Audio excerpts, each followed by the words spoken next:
Hey everybody, this is Abby from Realistic Kitchen and Gardens. Today is Thursday, April 23rd. It is a very cool 80 degrees today. We had a nice couple cool days over the weekend and I got a little bit done, but c'est la vie. We're back to heat. The raspberries are starting to flower. This little patch of raspberries, I have 4 major patches, but I have a lot of little pups. I did thin them out if you saw the last video. I've thinned them out to only being in kind of this middle strip here, so I don't lose my mind in a giant patch. But we'll see how well that can be maintained. But most of these are getting ready to flower, which is good because that means these plants are not going to get nearly as gigantic as last year's. Last fall's plants got well over 8 feet tall and climbed directly through the trellis, or cage, I guess. I'm going to try to do a trellis. Perhaps I'll definitely need one for the fall, but these are ever-bearing if you haven't figured. They do 2 major crops for me, one in the summer and one in the fall. But I'm definitely going to do a cage for them with some of this EMT conduit pipe that I had left over from the pole bean trellis last year. But I have, when the plants were still dormant, I fit over these pieces of cage to keep the plants really upright so they don't droop too far, because that causes trouble too. But anyway, that's that. I have some tomatoes that are too tall for my setup sitting on that bench, or chair rather. I think we're probably past our last major frosts this season. Spring kind of started officially, according to the Weather Channel on Facebook. They said that some areas were as early as 21 days. And I would say our area is in that kind of range of that really early weather. I mean, we completely skipped over having spring in general. Like, it went from cold frosts all the time to hot, and that's about it. Here's the Honeycrisp apple. It did have a few blooms here, and they did not get affected by the frosts. We had 2 frosts right in a row down into the low 30s. The rest of the plant looks good, but I don't know if any of the other parts of the plant are going to flower. I thought that one little branch might have been early and the rest was coming along, but now I'm starting to question that. And I haven't seen any blooms on this Golden Delicious, which I just planted this year. So a couple weeks ago now, actually. I don't see any blooms on that, which is fine. I certainly wouldn't want it to fruit at all this year. It needs to concentrate on surviving this year. But it's just weird because this tree, this Honeycrisp, flowered bottom to top last year, every single branch. And this year it was only that one branch with, you know, a couple handfuls of blooms. So we'll see if, I know there's a wild crab apple in the woods. You can't see it from here, but it's down across the creek, tucked in there. So I don't know if these would have been able to be cross-pollinated with that or not. So we either get a handful of apples or we don't, but that's all right. Blueberries are still progressing. I'm pretty sure this is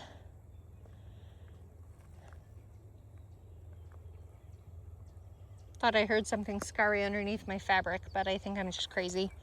Pretty sure this is Patriot. The middle I know is Northland, and then the late one here on the end is, let's see, there's Patriot, Northland, and there's another one that's similar to Patriot. The name sounds similar. It's like, oh, Oh, Jersey. There we go. Or I have that vice versa. I really need to put tags out. Fun surprise. These everbearing strawberries that I planted kind of haphazardly last year in the ground are doing really well. So, even though they've been mowed down, I've finally gotten the guy not to mow over here. So, not all of them, but a good few of them have flowers on them. I just need to spend some time pulling the grass out of them and getting them back up to a good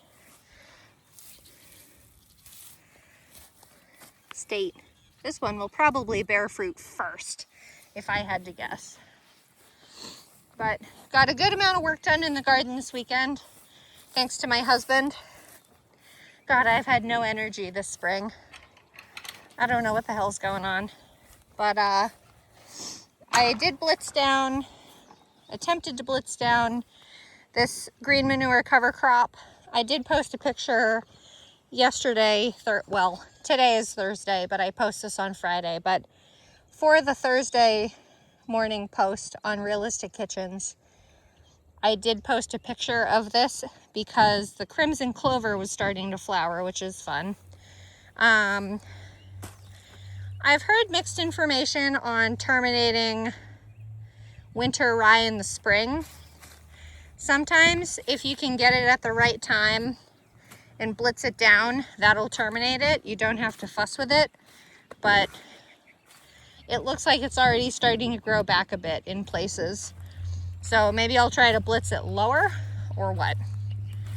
But there's that. Oh, here's a crimson clover I missed. I love them. They're so pretty. I'm apparently going backwards. Let me go back to my regularly scheduled program routine of A through J, not J through A.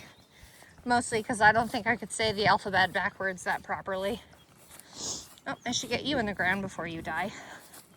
I'll point it out when we get back there. What is that? Okay.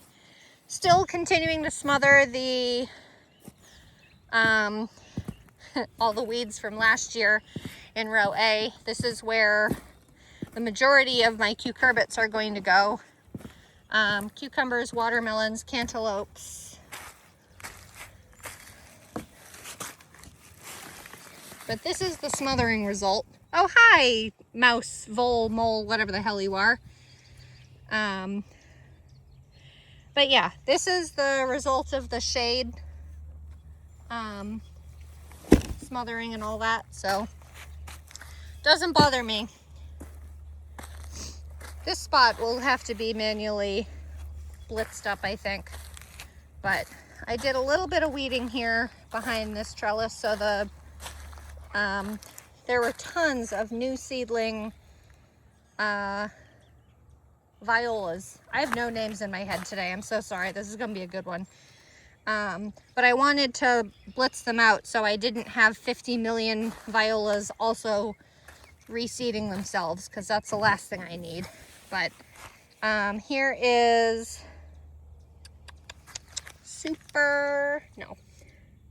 Frida World's snow pea. Here's what all the little baby violas look like. They have luckily they have practically no roots to them yet. They're just mostly foliage right now. So they're easy to pull out or scrape out. I have a weeding tool that's it looks kind of like a stirrup on a horse saddle, but you scrape it along the ground and it pulls stuff out. Something nibbled this. So I don't know if it was a rabbit or what, but it was only the one that I've noticed get snapped up. But this is a snow pea, flat little pod that are nice and crunchy. And then there's one. There were three, but I think I just decided to pull them out. And then there's one super sugar snap that have the thick pods and thick peas in them.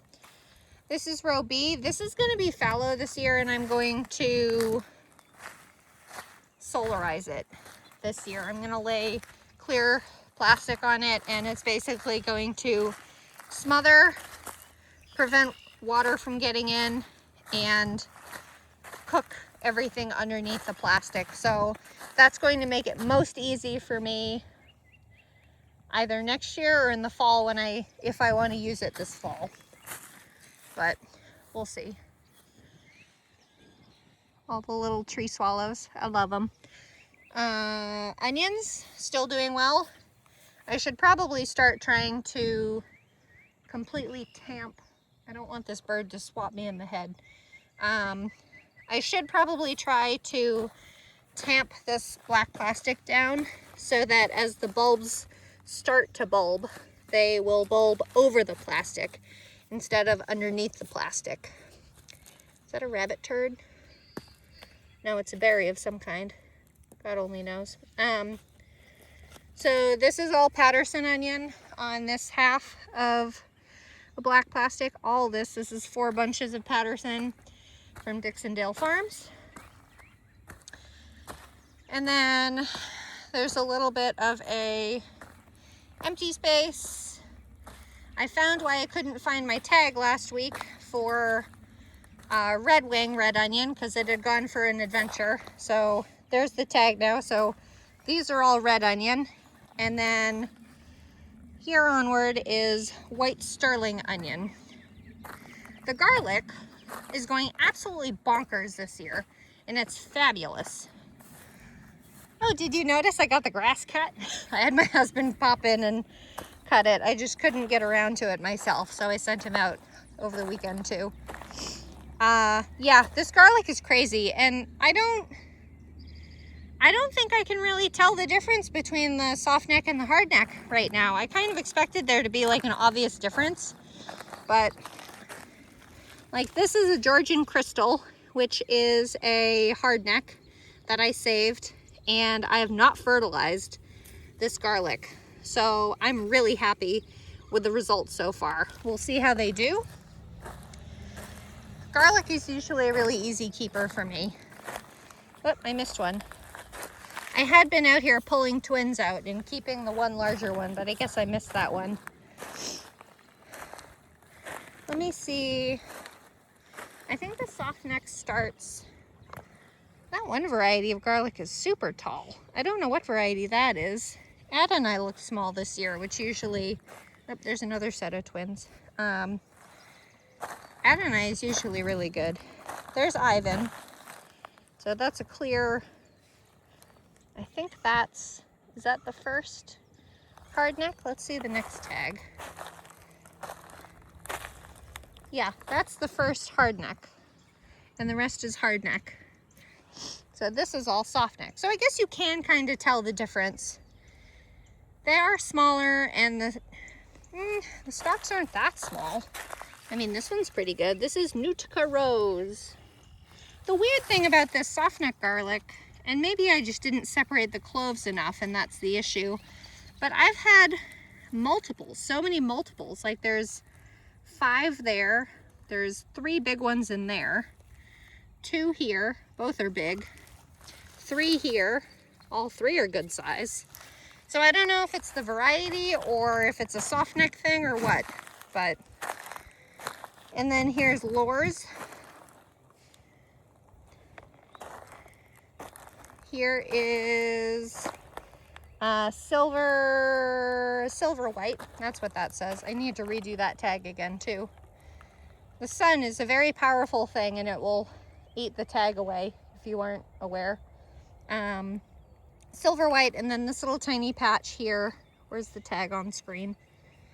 There's the tag. So over here is a bulb I kept from the year before of Echilium red, or however you pronounce that. I did dig out that's the lavender, but that doesn't look like it's doing well. You look angry. You look like you need water, you poor sad thing. There's the catnip I pulled out in 2 chunks because it was so bloody big. This is where the pole beans are going to go. I did send my husband out to pitchfork some of this stuff to help get me started on weeding a little bit to make my weeding easier. But I just haven't gotten there. But the carrots are looking good. It's too bright for me to actually see the screen, but carrots everywhere. This is the rainbow carrot. Violet, of course, pain in my butt. The best time to weed is directly after a rain, so the ground is nice and soft and malleable.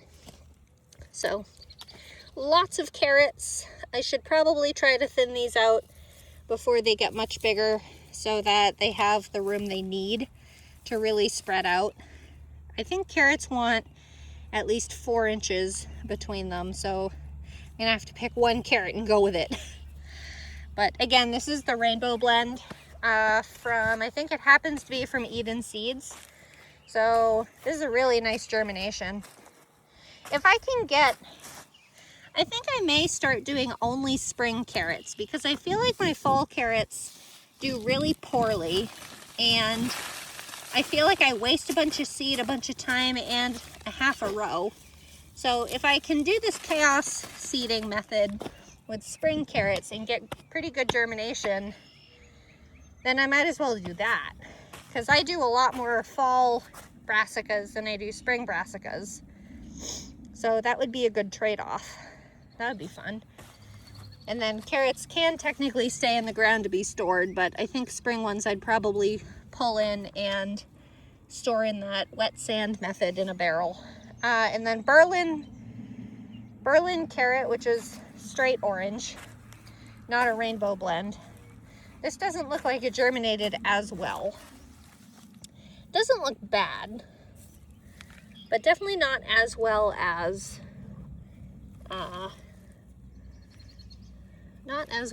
the rainbow blend. So that's interesting. We'll see how we like the rainbow blend. The rainbow blend I wanted to experiment with for roasting in the winter. This row is going to be half sweet corn. I finally remembered what the other half of this row is going to be. This half is going to be sweet corn, or a little more than half. It's going to be like, I think 35 feet of the 60. So mostly, shit, I forgot to remind him not to cut that down. I had him blitz down this row and I completely forgot. That was that weird allium that's been growing for, what, 3 years now? I don't know. And then the other half is supposed to be that spring brassicas, but I don't know if I'll even bother putting them in the ground now. It's been so hot that, you know, they're bolting, which makes sense, and I haven't even tried to put the energy out to protect them, which is my fault. But this is tundra. It's nice and firm in there, but they're getting ready to open, which is weird it didn't bolt through the head. I'm surprised it did side shoots. I'm not mad, I'm just confused. This one's much more hollow. This one's like medium firmness, so I don't know. This row was completely pitchforked. My husband did. Oh, here's the lemon balm, which needs watered. This entire row is going to be tomatoes. Shoot, it's hot. Those, I still have a couple weeks to go before that needs to go in, but still. Here's potatoes, which I should probably manually water, though we did get a good amount of rain yesterday. But with the heat, it may stop them from growing. But what I wanted to do was let the potatoes come up through the soil so I can see where each plant is. Are you a potato? Ooh, ooh, you are a potato. Huzzah! This is the gold variety. I can't remember what the name of it is, but there's a potato. Huzzah! And then we have, I don't think it's Carla Rosa. I have no names in my head this year. I don't know where all the names are. I don't see any just yet, but they hide well. Anyway, I think I'm gonna do a good heavy manual water, and I really need to get that black plastic on this row because I think it will definitely help weed suppression, which take up space and resources, but it'll also keep the ground cooler, because I think it's something like after 80 degrees, the potatoes won't put on tubers. Like, it'll build a plant, but it won't build tubers like what you want them to do. So I'm definitely gonna have to do that. But again, I wanted to wait until the potatoes came up so I could cut holes in the black plastic so that the potatoes could continue to grow up through it, but everything else would be suppressed. Here's the rhubarb. First year rhubarb that got transplanted. What nice dark stems, I love it. I won't be harvesting that this year. Let it kind of settle in and all that. And then this row is going to be peppers and celery, the rest of the row. Oh, the breeze feels good. And then I'll just hop over here. And here's my $170 strawberry plant. I hate when people do that with tomatoes. It really does bother me, but I can't help it but be bitter because things have not gone properly. This is Flavorfest strawberry. I bought like 30 of them from Berlin Seeds. And ooh, I think that's our first fruit coming up, unless that didn't take. But I really want to move this one plant to over here so that it can continue to produce pups, because let's be honest, one plant isn't going to do peanuts to produce fruit for me, but I'll have it produce pups, and then I'll have a better chance at having a good June bearing variety next year with more than one plant of it. But that's about it. Let's see. Everything started that is going to be started early, and if it's not started yet, it's going to be direct sown. So the only things that will be direct sown this year will be cosmos, sunflowers, green beans, zinnia. No, I'm starting all my zinnias inside this year just to see if I can get some flowers ahead of time, or a little earlier rather, and for better germination. Let's see. Okra I've started indoors. I'm going to try that again. But if not, if that fails, I'll just direct sow them. I did last year, but I wanted a little earlier harvest on them. That's all I can think of. There's really not many things that are going to be direct sown. So many things that I put in are, well, the carrots were direct sown and the peas were direct sown, but they've been in for quite a while. They went in early March. I think next year, because of how blasted hot it gets so early here now. I mean, our last frost isn't supposed to be until like May 3rd. So in theory, putting potatoes in March does give you enough time, but it gets so hot. It's been hot.